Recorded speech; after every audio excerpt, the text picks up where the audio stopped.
Hello,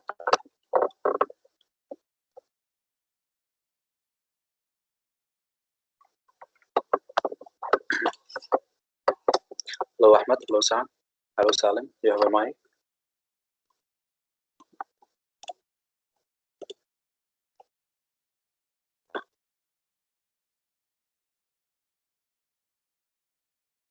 Can you hear me?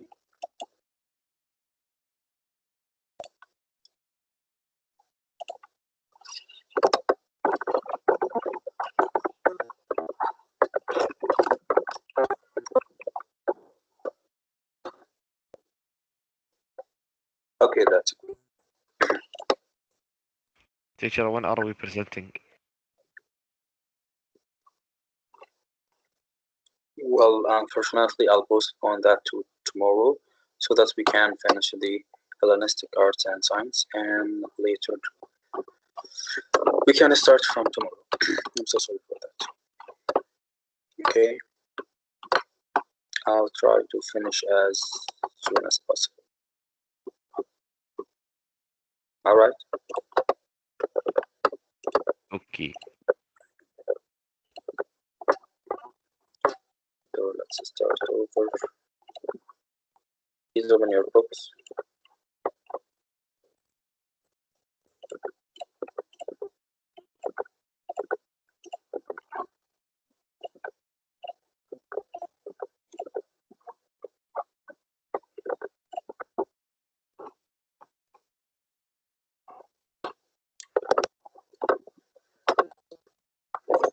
So before we start to speak about the Hellenistic art and science today, is there any question that you need to ask me before we start?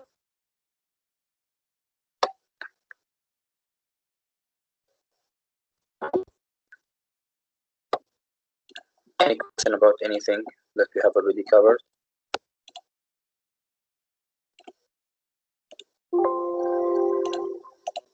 No, thank you. Okay. I have one question, but like I'm not Yes, sure if there is Ibrahim. an answer to it. Because like, I don't Yeah, just ask. like what, like how did Alexander die at a young age from sickness? Like it just does not get into my mind. From sickness at a young So age, it just once again, everyone's gonna die when it's time to die, whether he's a boy, an adult, a man, or even a very old man. So all of us will die at a specific. Actually, it's not about the reason for death.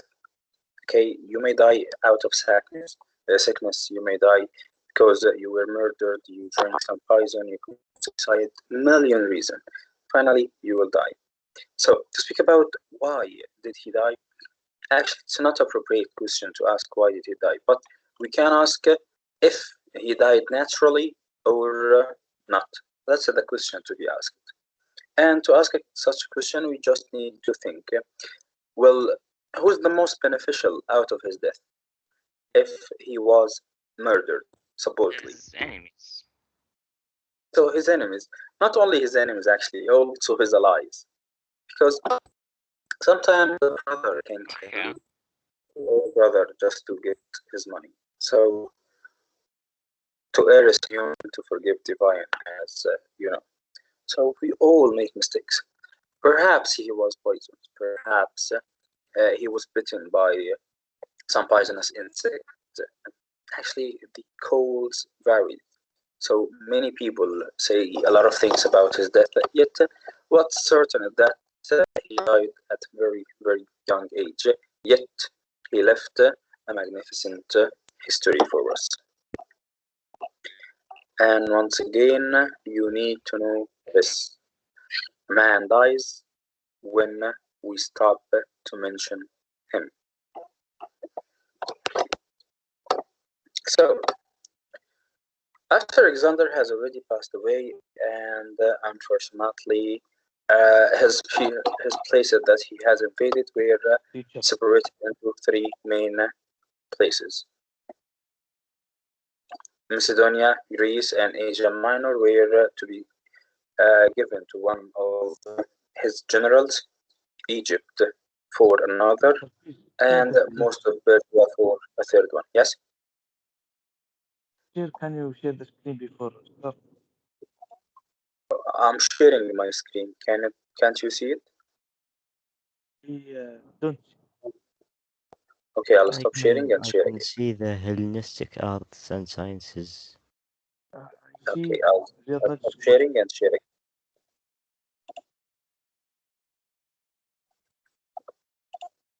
Now can you see it? Yes, now good.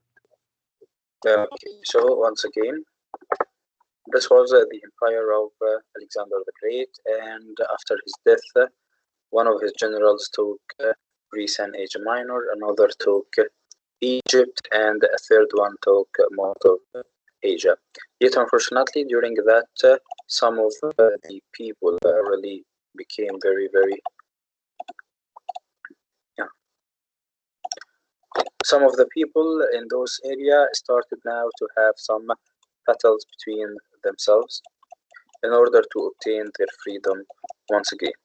So the one so-called one empire by Alexander himself is now being divided, and they are fighting upon it. And now we will enter another period, which is called the Hellenistic period. So this Hellenistic period started or arose after Alexander had already united all of this area together, and by uniting it, he started to create some of the most important cities in the ancient world. The cities of the Hellenistic world employed armies, architects, and artists. And we need to mention that temples, palaces, and other public buildings were much larger and grander than those of the classical Greek ones. And here we need to stop and ask ourselves, why?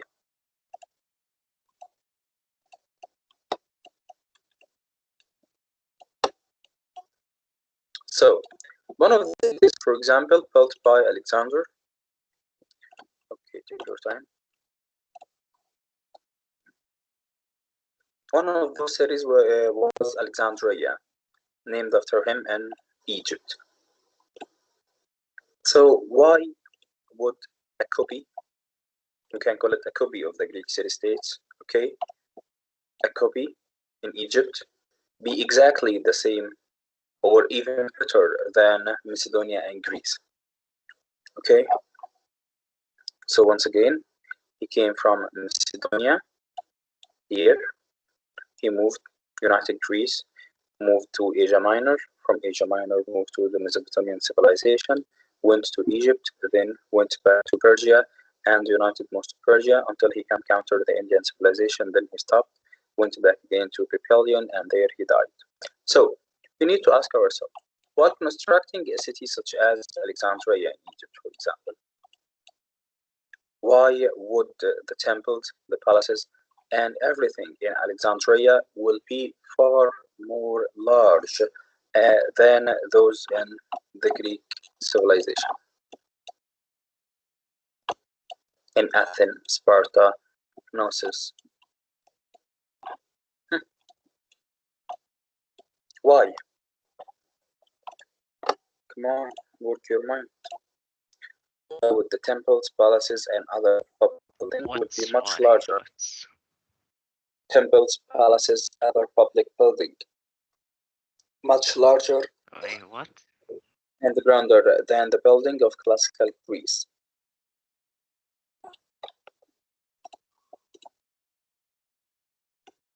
Teacher, I didn't get anything from what you said. I don't know if it's my Is it Why? because or you they or yours. wanted to Temples, glorify palaces, themselves? and other public building much larger than the building in early Greece. They wanted to glorify themselves. 1.9. Another point. Remember when we studied the early Greek civilization and we said that approximately 80% of the land in Greece is mountain, right? Yes, Mountain, it's blocked Yes. between cities and mountain, exactly, that acted like natural barriers. right? Even if you have a city here, you will find the city just directly next to the mountains. Mountains, cities, mountains, cities, cities, mountains. So now you have limited land that you can build in it. On the other hand, if you moved here to Alexandria, for example, you will find out that, oh, all of this is pure land, and there is not much any mountain. So now you have plenty of land, like Riyadh, for example. Why would the streets in Riyadh be larger than the streets in Jeddah, right? If you come to see here in Riyadh, the streets, for example, they are larger than those in Jeddah, Mecca, Medina, Dammam, right? Why? What is the reason? And I'm not talking about the highway, I'm talking about the streets between the houses, okay? The superb one. Why would the streets here in Riyadh be much larger than that in Jeddah or in Dammam? Or Because Manila? it's the because it's the because it's the capital. It receives much more traffic than them. Well, actually, Jeddah is more crowded than Riyadh. But on the other hand, how much is Jeddah? Okay, so for Jeddah, to the size of Jeddah compared to that of Riyadh, you will find out that Jeddah is only a very small part of Riyadh. And here in Riyadh, we have plenty of area around the city. Consequently, we can just build more. Right, for example, right now in Ramah district, they are building new houses for the people, new villas, and they are building them very large. They are really very large. But why that? Simply because you have plenty of area around the place that enables you from making something big. And still, you will have a long or a lot of places where you can build more and more and more. Consequently, once you have the ability to access the ground to build, then you will be able to do whatever you want and build as much as you want. On the other hand, that was not. On the other hand, and the Greek people, they were tightened to the size of their own land. Consequently, they did not make a very huge, magnificent building. They were magnificent, but they were not huge like that in the Hellenistic period senses. Okay, Okay. got the idea? Yes, Alexander is the ruler of Egypt before. yes, now I'm listening. Yes, teacher. Hello. Hello? Now my voice is good. Well, I believe your voice is lagging. Can you type in the chat? Now, teacher, good. Is his voice lagging or my voice is lagging? Hello. Like, from what I'm hearing, your voice is lagging, but I'm not sure if it's my internet or yours, because my internet today was very bad. Because I can hear you, but it lags from time to time, teacher. Hello? Yes, teacher. Hello, hello, hello. We hear you, teacher. You hear us?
Hello? Hello. Yep, I believe Hello. was my problem with Now, the internet. teacher, you hear me? Yes, I can hear you now. Yes, the Alexander is the ruler of Egypt before, or Uh-huh. not? Okay, thank you. I got your question. Okay, for that question, simply we need to know that Alexander, he was not the ruler, he was the leader. Okay, so Alexander himself started his conquest. Here is a repeat. What that? We hear you repeat. Okay, because there was a problem on the laptop, so I opened it from my phone. Now I'm back to my laptop. All right, so once again, Alexander the Great, he started his conquests to invade other city-states and gather them under his leadership. And during doing so, what did he do? He just became the leader of those people. Yet, while invading some city-states and some other countries like Egypt, he became something more than the ruler of the country. He was smart actually. So you are the ruler of Egypt. You stay as you are, but you submit your call to me. That's why he kept strong ties with the cities he conquered. Okay, just imagine. I am as a conqueror and invader. I'll come to conquer your own house.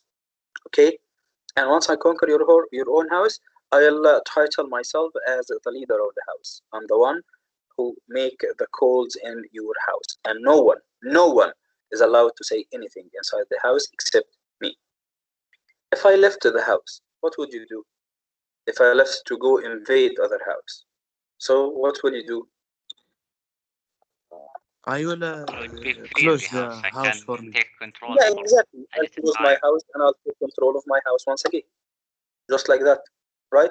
But Alexander, who was smart, so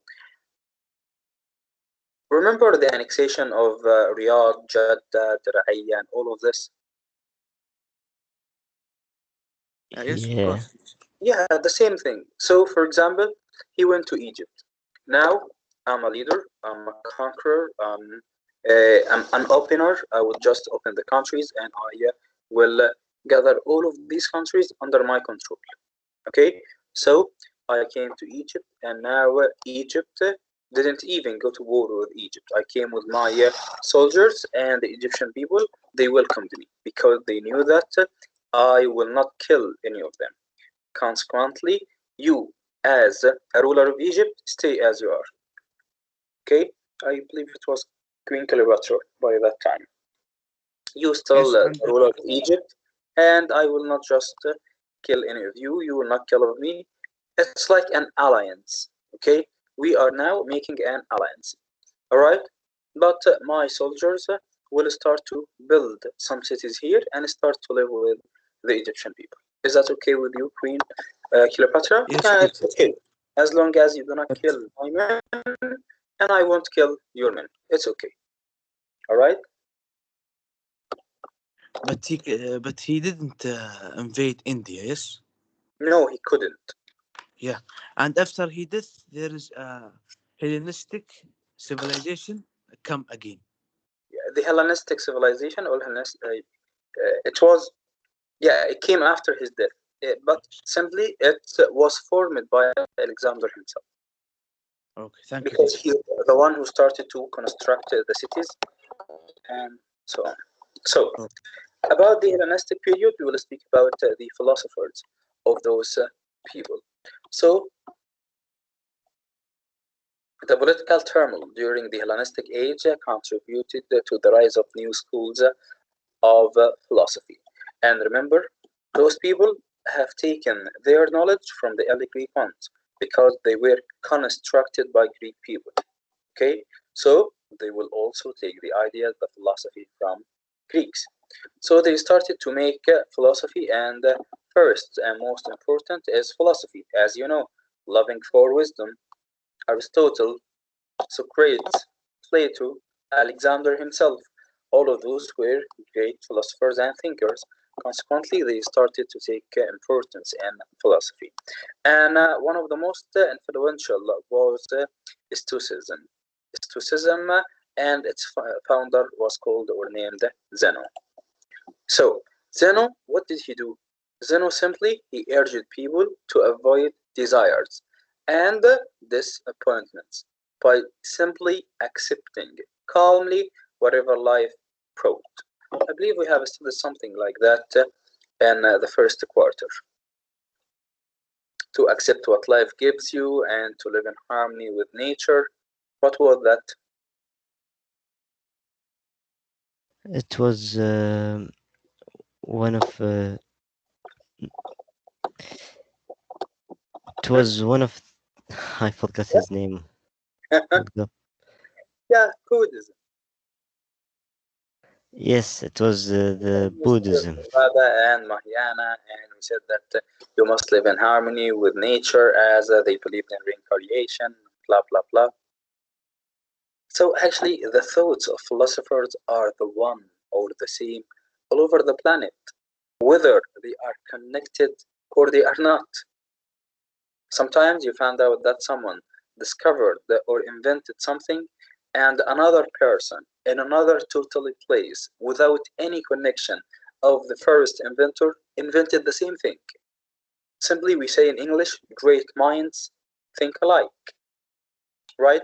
So Zeno as a philosopher, he just came to one method that enables people to live calmly, to live peacefully. Just accept whatever life brings to you and just try to live your life in harmony without any disappointments, without seeking for desires, ill disease or ill desires to follow. And later, if you did so, you will be able to just go to the right path and live a life of harmony or a life of flourishment and a peaceful one. Remember the Eightfold Path? Same thing. So great minds think alike. So Stoics preaches his moral standard, such as the idea of protesting or protecting the rights of fellow humans. We are humans, we are alike, and we must be the same in the eyes of the law. We must be the same in the eyes of each other, not only the law. They also taught that all people, including women and slaves, though unequal in society, yet we're morally equal. Because after all, we are all human, we are all born from the same founder, father, our father Adam and his wife Eve. So we all are alike, even though that our rank in the society may vary. One is king, another is a noble, another is a merchant, another is a slave. Our rank may be different in the society, yet morally we are all the same. So we are morally the same, or we are morally equal, because all had the power of reason. All of us can think, all of us can express his own thoughts. Stoicism later influenced many Roman and also Christian thinkers. So we'll speak now about math and astronomy. And I know that how much you love mathematics. Consequently, we'll include some of them. Math is chasing me even here, teacher. Where can I run away? You can't outrun math, actually. It's in your day-to-day life, man. You cannot run it. Teacher, You I don't just know if it's me, but your voice is like Hello, guys. Is my voice lagging? I don't know if No, it's I only hear me, you but good. your voice is lagging. Okay. I hear you good. So it's my internet. Okay. But we can hear you well, Can you actually. repeat the last point that you said? Because I didn't understand. We will speak about mathematics now. Why are you running, Yusuf? Okay, and All right. So to speak about mathematics. mathematician, we need to know that any scientist, any scientist, week 7, week 8 will start your exams, final exams. That's grade 8, math, science, profit to additions, Arabic.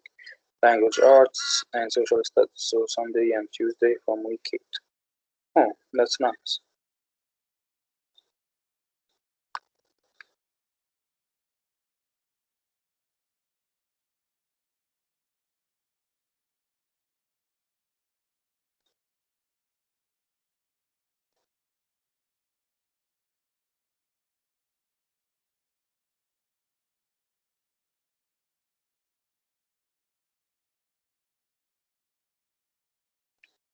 Alright, I'm so sorry for that. Alright, so once again, we'll speak about some of the scientists at that period of the Hellenistic period. While speaking about them, we need to know that when any scientist comes, he does not start from scratch, yet he continues the work of his previous followers of scientists and scholars. So simply, if I need right now to speak about the atom, okay, so I will not start by defining the atom and how to find the atom and blah blah blah. Of course, millions of scientists and scholars have spoken about this.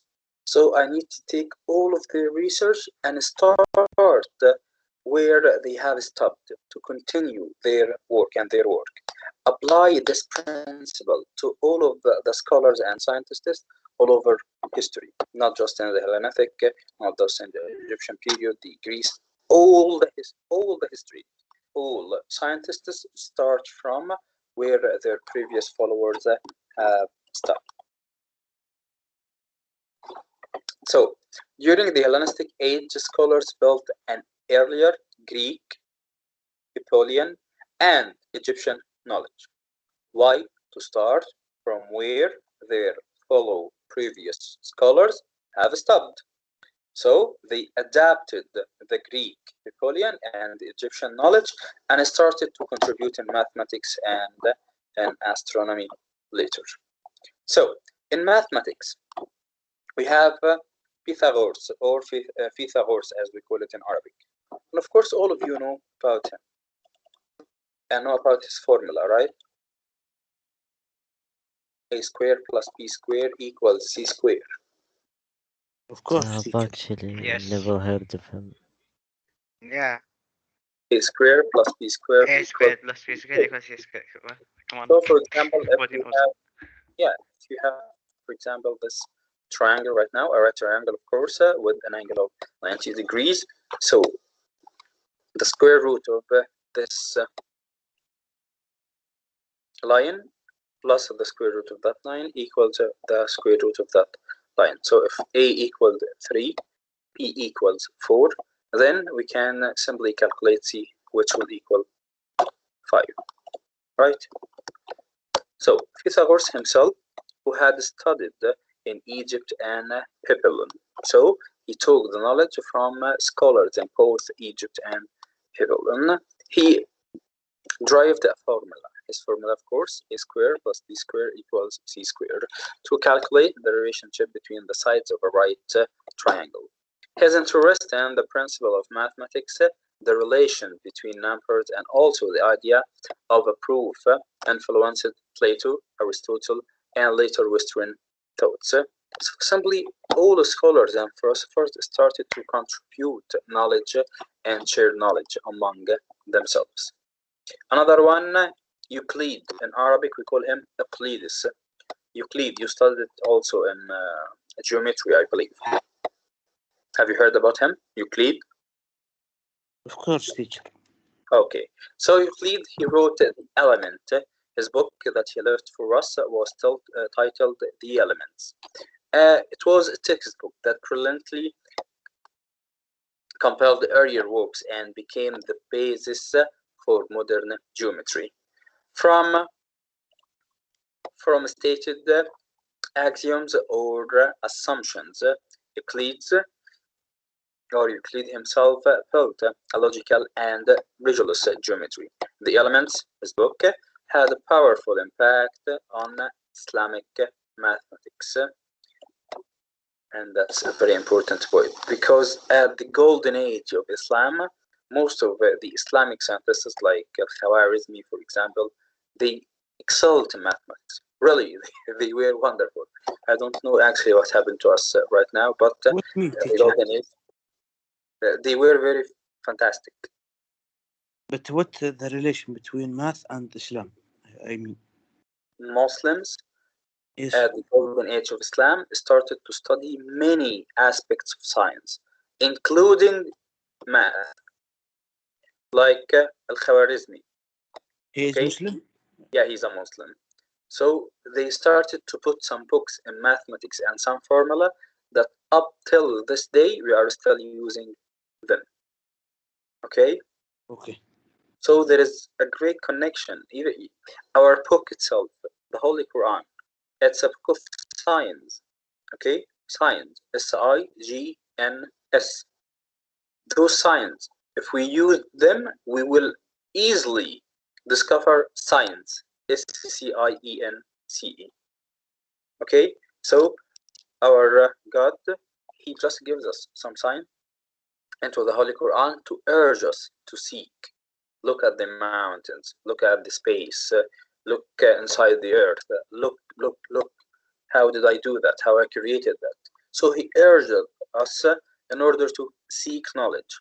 And that's what the early Muslims used to do. Consequently, we have the golden age of Islam. Ibn Battuta, Al-Khwarizmi, and other many great scholars and scientists of them. So one of those people in the, again, Hellenistic period was Pythagoras and Euclides. And also we have using mathematics and careful observation, the astronomers Aristocles. He was an astronomer. Okay, he argued that Earth rotated on its axis and orbited the sun. Of course, at this time in the Roman Empire, exactly at the same time of Aristocles, those who said that Earth was not flat, Earth was round, they were hung, they were killed. The church ordered to kill them. They considered them as heretic, to say something very bad. Okay, and they are ill believer, they are Satan, blah blah blah. Yet Aristocles, he argued and he said that Earth is a sphere that orbits its axis and orbits the sun. Do you know the axis of the Earth? Ah, here. That's great.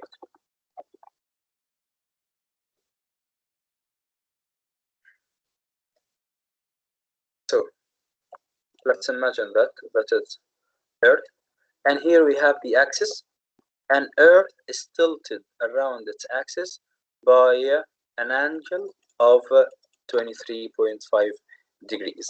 And of course, this angle plays an important role in the differentiation in day and night and also the season on the planet. So Earth moves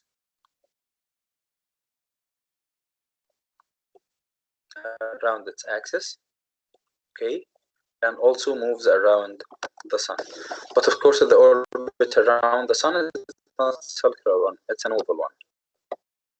It's oval, not circular. Okay, so Aristophanes first come again.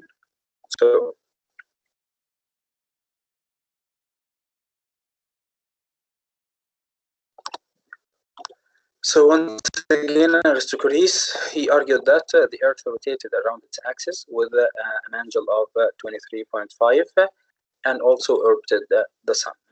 This theory of heliocentric or sun-centered, which is the solar system nowadays, was not accepted by most scientists until almost 2,000 years later. His ideas also about Earth's moon inspired the Polish astronomer Copernicus in the early 15th. He also used geometry to calculate the sizes and the distance of both the sun and the moon. Another Hellenistic astronomer, Aristophanes. Aristophanes himself he showed that the Earth was round, not flat, and accurately calculated its circumference. His on the measurement of the Earth, that's his book, the name of his book, was lost. Yet, ancient author preserved some details about his calculations. Okay, so see how those men worked hard in order to provide for us a very huge range of knowledge that they preceded the other scholars at the same era or the same period. Unfortunately, because of the time, the last one we'll speak about is Archimedes. Archimedes or Archimedes. Of course, Archimedes of the city-state of Syracuse, he applied principles of physics to make particular inventions. Most of his inventions are still used with the same principle nowadays. He mastered the use of lever and pulley posters. He even said that give me a river long enough and a place to stand on, and I'll move the world. He he just believed in his ability to make some magnificent creature. To demonstrate his power of his invention, Archimedes used it to draw a ship over the land, and before a crowd of awed spectators in 212 BC, at the request of the king of Syracuse, Archimedes devised the mechanics of war to defend his own town against the Roman attack. He also invented or invited Archimedes' screw, which is a mechanical pump still used in many parts of the world to lift water to high levels for irrigation. And that is its fruit.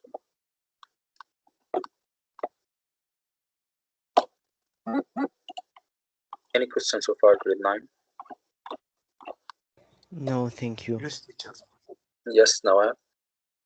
The Hellenistic civilization Yes. was very huge philosophy and Yes. yes, that's only my question. Okay, it was very huge. Why? Because they shared information among themselves, and the large and huge place once was conquered by Alexander himself. Just imagine, people from all of these areas are sharing knowledge together. Consequently, you will have the great civilization and the great philosophers and thinkers. Any other question? Thank you, teacher. Get ready for presenting your presentation and your project starting from tomorrow. Anyone I sent you, teacher. will not present it by this Thursday will not be accepted any further.